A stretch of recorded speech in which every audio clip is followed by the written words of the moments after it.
અરવલ્લી પંથકમાં કેનાલમાં મસમોટું ગાબડું પડ્યું, ધસમસતા પાણી ખેતરોમાં ફરી વળ્યા. કેનાલમાં મોટું ગાબડું પડ્યું, ભર ઉનાળે ખેતરો બેટમાં ફેરવાયા. કેનાલમાં વધુ એક વખત ગાબડું પડતા ખેડૂતોના ખેતરોમાં ભર ઉનાળે જળબંબાકારની સ્થિતિ સર્જાઈ. આ દ્રશ્યો અરવલ્લી પંથકના છે. કેનાલમાં ગાબડું પડ્યા બાદના આ દ્રશ્યો ખેડૂતો માટે ઊંઘ ઉડાડનારા હતા. માલપુરના મુલ્લી પીપરના ગામે કેનાલમાં મોટું ગાબડું પડ્યું. વાત્રક જમણા કાંઠાની કેનાલમાં ગાબડું પડતા પુષ્કળ પ્રમાણમાં પાણીનો વ્યય થયો. દ્રશ્યોમાં જોઈ શકાય છે કે ગાબડું પડતા ધસમસતા પાણી ખેતરો તરફ વહી રહ્યા છે અને એક સાઈડમાં મસમોટું ગાબડું પડતા પાણી એ તરફ વહી ગયું.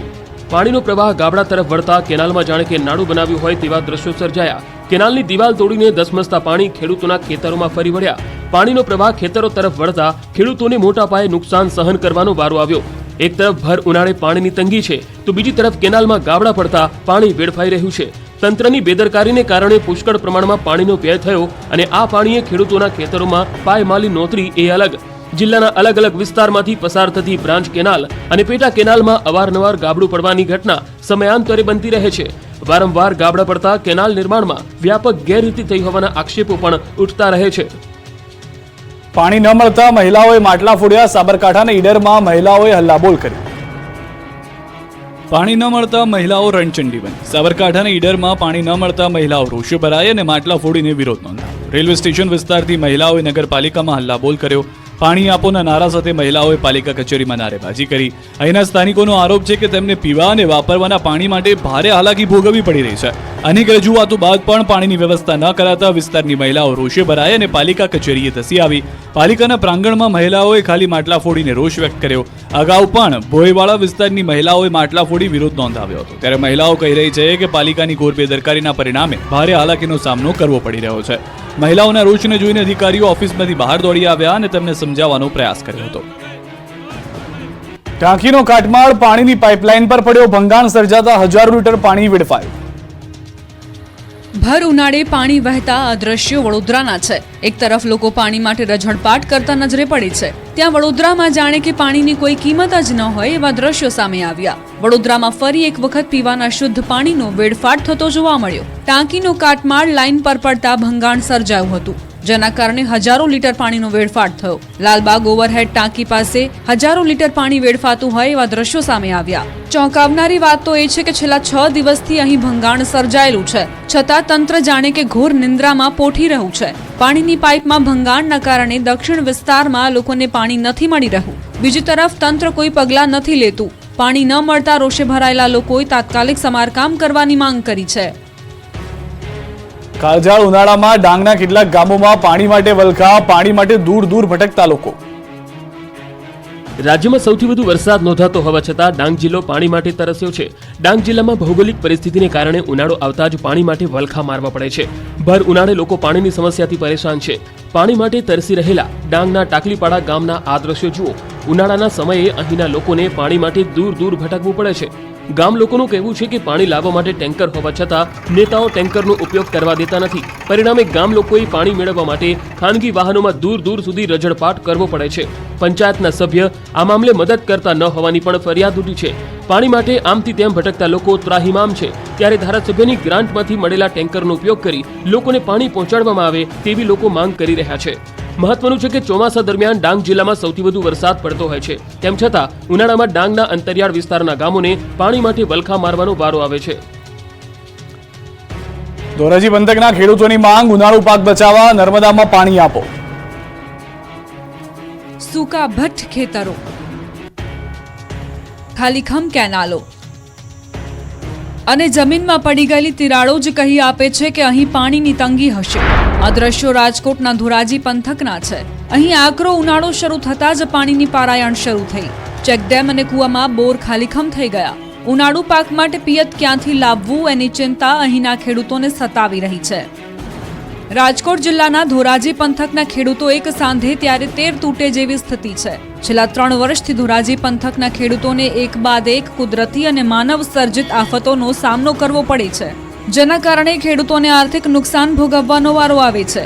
ધોરાજી પંથકના ખેડૂતોને ગત ચોમાસામાં ભારે વરસાદના કારણે પાકને નુકસાન થયું. કપાસ, મગફળી સહિતનો પાક નિષ્ફળ ગયો અને બાદમાં શિયાળુ પાક પર માવઠાનો માર પડ્યો. ખેડૂતોને આશા હતી કે ઉનાળુ પાકમાં કંઈક વળશે, પરંતુ ઉનાળો શરૂ થતાં જ ચેકડેમ અને કૂવાના તળિયા દેખાઈ ગયા.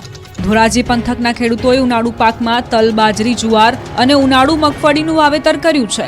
અમુક ખેડૂતોએ વાવેતર કરવાનું બાકી છે, ત્યારે હાલ પાણી ન હોવાના કારણે ખેડૂતોની મૂંઝવણ વધી છે. ખેડૂતોનું કહેવું છે કે વાવેતર સમયે 8 થી 10 હજારનો ખર્ચ થયો, પરંતુ પિયત માટે પાણી ન હોવાથી પાક બળી જાય એવી સ્થિતિ છે, જેથી નર્મદા કેનાલમાં પાણીની ખેડૂતો માંગ કરી રહ્યા છે. એક સાથે બે સિંહ રસ્તો ક્રોસ કરતા દેખાયા. રાજુલાના કડિયાળી ગામ નજીક બે સાવજોના વિડીયો વાયરલ. સુરતમાં વારંવાર સિંહના વિડીયો સામે આવે છે. આ વખતે ડાલામથ્થા રસ્તો ક્રોસ કરતા હોય એવા દ્રશ્યો કેમેરામાં કેદ થયા. અમરેલી ભાવનગર સોમનાથ નેશનલ હાઈવે પરના આ દ્રશ્યો જુઓ, જેમાં રોડ ક્રોસ કરતા બે સિંહ બિંદાસ્ત જઈ રહ્યા છે. રાજુલાના કડિયાળી ગામ નજીક શિકારની શોધમાં સિંહ હાઈવે પર ચડી આવ્યાનો વિડીયો વાયરલ થયો. હાઈવે પર સિંહ આવી જતા સિંહની સલામતીને લઈ અનેક સવાલ ઉભા થયા. જોકે આ વિસ્તારમાં વારંવાર સિંહ આવી ચડે છે અને શિકારની શોધમાં રોડ પર ચડી આવતા હોવાની પણ ઘટનાઓ બને છે. મહત્વનું છે કે ભૂતકાળમાં અનેક સાવજોના વાહન અડફેટે અકસ્માતે જીવ ગુમાવી ચૂક્યા છે. ત્યારે હાઈવે પર બે સિંહોની લટારના દ્રશ્યોથી સિંહ પ્રેમીઓમાં સાવજોની સલામતી અંગે ચિંતા થઈ છે. હાઉસિંગ બોર્ડ સોસાયટીમાં કરોડોના ભ્રષ્ટાચારનો આક્ષેપ. અમદાવાદના ગોતામાં લોકો રોષે ભરાયા. અમદાવાદના ગોતા સ્થિત વીર સાવરકર ગુજરાત હાઉસિંગ બોર્ડ સોસાયટીમાં ભ્રષ્ટાચાર થયો હોવાનું સામે આવ્યું. સોસાયટીના મેન્ટેનન્સ માટે જમા કરાવેલા કરોડો રૂપિયા કમિટી મેમ્બરો ચાઉ કરી ગયા હોવાનો સોસાયટીના રહીશો આક્ષેપ લગાવી રહ્યા છે. 1600 થી વધુ પરિવારોએ જમા કરાવેલા કરોડો રૂપિયામાં ભ્રષ્ટાચાર થયો હોવાનું સામે આવ્યું. મેન્ટેનન્સ પેટે આવેલા કુલ 15 થી 16 કરોડ જેટલી રકમ બેંકમાં મૂકવામાં આવી, પરંતુ હવે બેંકમાં મુકાયેલી આ રકમ ગાયબ થઈ ગઈ. રૂપિયાની ઉચાપતની જાણ થતાં સોસાયટીના લોકોના પગ તળેથી જમીન ખસી ગઈ. સોસાયટીમાં ફંડ ન રહેતા સોસાયટી સામે 1 કરોડનું દેવું થયું છે. વીજ બિલ, પાણી સપ્લાય, સિક્યુરિટી જેવા ખર્ચા સામે સોસાયટી પાસે ફંડ નથી. વારંવાર ગુજરાત હાઉસિંગને ફરિયાદ કરી છતાં કોઈ પગલાં ન લેવાતા સ્થાનિકો પરેશાન થયા છે. આ મામલે સ્થાનિકોએ મુખ્યમંત્રી સુધી રજૂઆત કરવાની ફરજ પડી છે. બીજી તરફ હાઉસિંગ બોર્ડ અધિકારીના જણાવ્યા અનુસાર હાઉસિંગ બોર્ડ આ મામલે પગલાં લઈને જૂની બોડી રદ કરી નવી બોડી બનાવવા એજીએમ કરશે.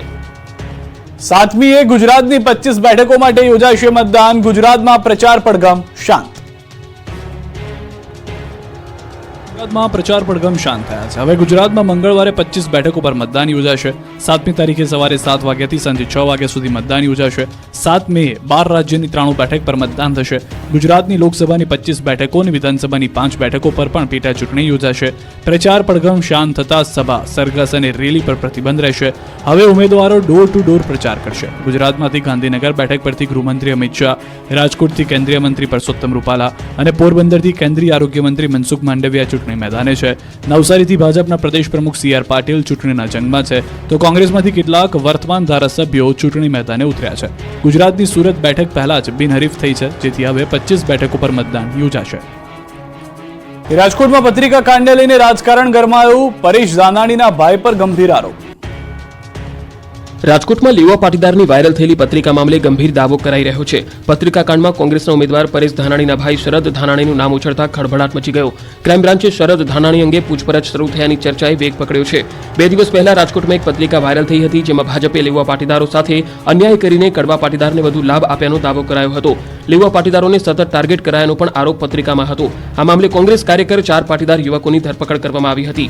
કોર્ટમાં પણ રજૂ કરાયા અને બાદમાં તેઓને છોડી મુકાયા હતા. આ મામલે પરેશ ધાનાણીના ભાઈનું નામ ચર્ચામાં આવતા ભાજપે આકરા પ્રહાર કર્યા. કોંગ્રેસ પર ગંભીર આરોપ લગાવ્યા, જેના પર કોંગ્રેસે પણ પલટવાર સાથે સ્પષ્ટતા આપવી પડી હતી. મતદાન અગાઉ બનાસકાંઠા કોંગ્રેસમાં ભંગાણ થયું તો રાજકોટ મહાનગરપાલિકાનો એક વોર્ડ કોંગ્રેસ મુક્ત બન્યો. મતદાનના દિવસ પહેલા રાજકોટમાં ફરી એકવાર કોંગ્રેસમાં ગાબડું પડ્યું. રાજકોટ મહાનગરપાલિકાનો વોર્ડ નંબર 3 કોંગ્રેસ મુક્ત બન્યો છે. કોંગ્રેસમાં જે સ્થાનિક નેતાઓ બૂથની કામગીરી સંભાળતા હતા, તેઓ તમામ ભાજપમાં જોડાઈ ગયા છે. રાજકોટ શહેર કોંગ્રેસના પૂર્વ મહામંત્રી અને કોંગ્રેસ પક્ષમાંથી કોર્પોરેશનની ચૂંટણી લડી ચૂકેલા દાનાભાઈ હુંબલ સહિત લગભગ કોંગ્રેસના ક્ષત્રિય, બ્રાહ્મણ, કોળી અને આહિર સમાજના 100 જેટલા કોંગ્રેસના કાર્યકર્તાઓએ પરસોત્તમ રૂપાલાની હાજરીમાં કેસરીયો ખેસ ધારણ કર્યો. પરસોત્તમ રૂપાલા ઉપરાંત ભરત બોઘરા અને શહેર ભાજપ પ્રમુખ મુકેશ દોશીએ તમામ લોકોનું સ્વાગત કર્યું હતું. આ તરફ બનાસકાંઠા કોંગ્રેસમાં પણ ભંગાણ થયું. યુથ કોંગ્રેસ મંત્રી અને બનાસકાંઠા જિલ્લા ઉપપ્રમુખ દિલાવરસિંહ વાઘેલા ભાજપમાં ભળી ગયા. થરાદના પૂર્વ એમએલએ ગુલાબસિંહ રાજપૂતના અંગત ગણાતા દિલાવરસિંહ વાઘેલા ભાજપમાં જોડાઈ ગયા. 2021માં થરાદના પૂર્વ ધારાસભ્યની સાથે 7 દિવસ ભૂખ હડતાળ પર સાથ આપનાર સાથી દિલાવરસિંહ વાઘેલા કોંગ્રેસમાંથી રાજીનામું આપતા બનાસકાંઠા કોંગ્રેસમાં સોપો પડી ગયો. એનએસયુઆઈના પ્રદેશ મંત્રી નરેન્દ્રસિંહ ચૌહાણે પણ કેસરિયા કર્યા. બનાસકાંઠા સાંસદ પરબતભાઈ પટેલના હાથે કેસરિયા કરી ભાજપમાં જોડાયા.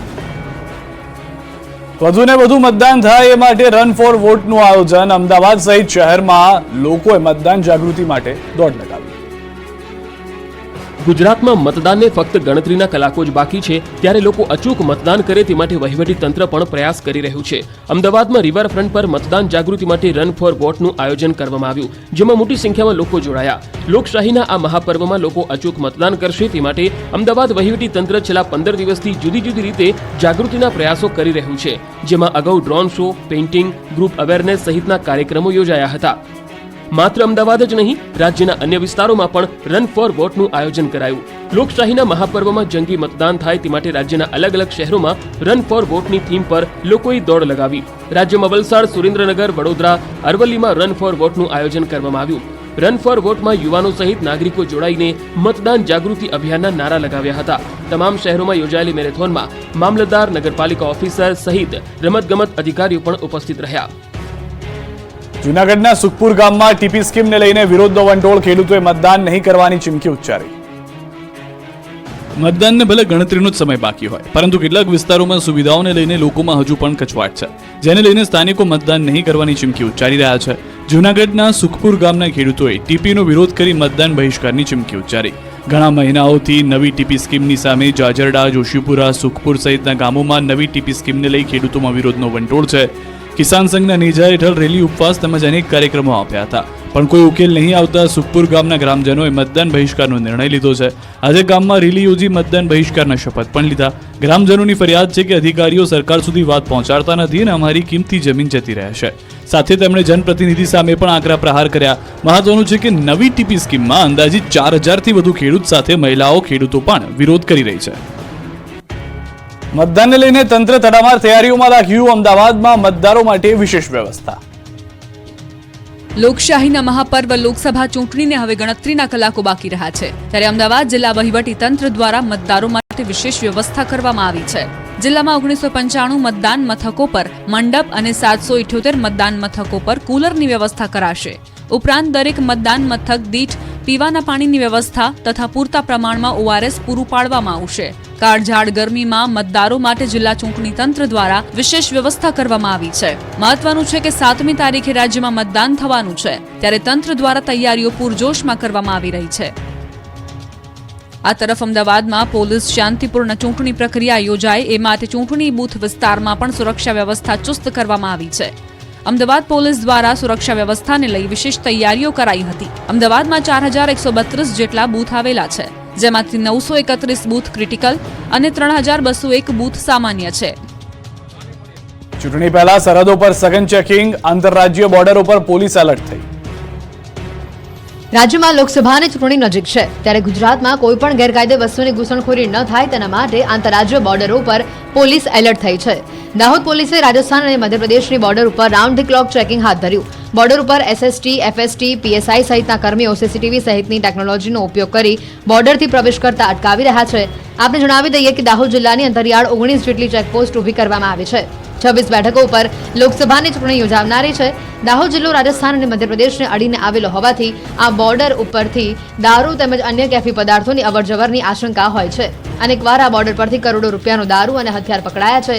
ચૂંટણીના સમય દરમિયાન સરહદ પરથી નશીલા પદાર્થો સાથે રાજ્યમાં ન પ્રવેશે તેના માટે રાઉન્ડ ધી ક્લોક બંદોબસ્ત ગોઠવીને વાહન ચેકિંગ હાથ ધરવામાં આવી રહ્યું છે. પોરબંદર ભાજપના ઉમેદવાર મનસુખ માંડવિયા પૌરાણિક મંદિર પહોંચ્યા, જે તેઓએ 52 ગજની ધજા ચડાવી. ધોરાજીના સુપેડી ગામનું મુરલી મનોહર મંદિર અતિ પૌરાણિક મંદિર છે. કહેવાય છે કે જે ભક્તો દ્વારકા મંદિરમાં ધજા નથી ચડાવી શકતા, એ ભક્તો સુપેડી ગામમાં મુરલી મનોહર મંદિરે ધજા ચડાવે છે. તેનું પણ દ્વારકા જેટલું જ મહત્વ ગણાય છે. મતદાનને ગણતરીના જ કલાકો બાકી છે, ત્યારે પોરબંદર લોકસભા બેઠકના ભાજપના ઉમેદવાર મનસુખભાઈ માંડવિયા તથા તેમના પત્ની મંદિરે પહોંચ્યા. તેઓએ સુપેડી ગામમાં આવેલા અતિ પૌરાણિક એવા મુરલી મનોહર મંદિરે 52 ગજની ધજા ચડાવી. વાજતે ગાજતે ઢોલ નગારા સાથે મંદિરમાં ધજા મનોરથનું ભવ્યથી ભવ્ય આયોજન કરવામાં આવ્યું. માંડવિયાએ સજોડે મુરલી મનોહર મંદિરના દર્શન કર્યા. આ દરમિયાન મંદિર પરિસરમાં ભક્તિમય માહોલ સર્જાયો. મનસુખ માંડવિયાએ 52 ગજની ધજા ચડાવીને ધન્યતા અનુભવી. માંડવિયા તથા તેમના પત્ની અને ભાજપ આગેવાનો કાર્યકર્તાઓ પણ મંદિરમાં ઉપસ્થિત રહ્યા. મુરલી મનોહર મંદિરના મહંત રવિદાસ બાપુએ માંડવિયા તથા તેમના પત્નીને સંતો મહંતો વતી આશીર્વાદ આપ્યા. મતદાન કરો, દૂધ પર વધુ ભાવ મેળવો. મતદાન પહેલા સુમુલ ડેરીની પશુપાલકો માટે જાહેરાત. સુમુલ ડેરીના પશુપાલકોને મતદાનના દિવસે પ્રતિ લીટર દૂધ ₹1 ભાવ વધારે અપાશે. મતદાન જાગૃતિ માટે સુમુલ ડેરી અનોખી પહેલ કરી. નિઝરમાં ભાજપ પ્રેરિત સહકાર સંમેલન યોજાયું, જેમાં મોટી સંખ્યામાં લોકો હાજર રહ્યા. સંમેલનમાં જયરામ ગામિત, સુમુલના ચેરમેન માનસી પટેલ, સહકાર અગ્રણી ભીખાભાઈ પટેલ, સુમુલના ઉપપ્રમુખ જયેશ દિલાડ સહિતના સહકાર અગ્રણીઓ ઉપસ્થિત રહ્યા. સંમેલનમાં સુમુલ ડેરીના ચેરમેન માનસી પટેલે વધુમાં વધુ મતદાન કરવા નાગરિકોને અપીલ કરી. સાથે જ પશુપાલકો માટે એક જાહેરાત પણ કરી. સુમુલ ડેરીના પશુપાલકોને મતદાનના દિવસે પ્રતિ લીટર દૂધ પર ₹1 વધારે ભાવ આપવામાં આવશે. જો કે આ ભાવ વધારાનો લાભ ફક્ત મતદાન કરનાર પશુપાલકોને જ મળશે.